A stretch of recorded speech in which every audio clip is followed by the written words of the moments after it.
श्री सच्चिदानंद सद्गुरु साईनाथ महाराज की जय।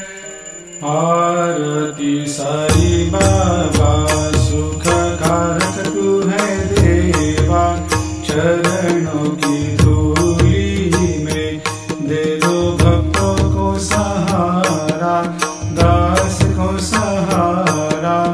आरती साई बाबा जय जाए आनंद, स्वस्वरूप में हो मग्न, मुमुक्षु को दे दो दर्शन हे श्रीरंग, देवा श्रीरंग।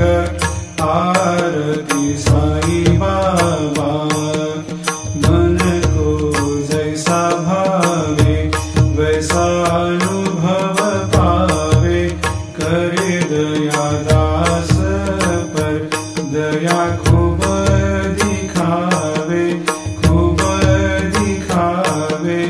आरती साई बाबा नाम जपन से तेरे मिट जाता है ताप, अपार तेरी करनी राह दिखाता है नाथ, दिखाता है नाथ।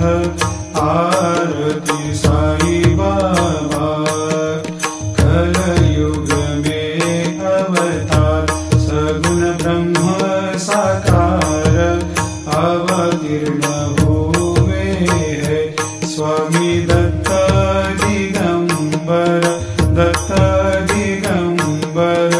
आरती साई बाबा हर दिन हर गुरुवार भक्त आते तेरे द्वार, प्रभु पद को निहार, भक्त होते भव पार, होते भव पार। आरती साई बाबा तेरे चरणों की सेवा, यही मेरा है मेवा, यही चाहूँ मैं देवा।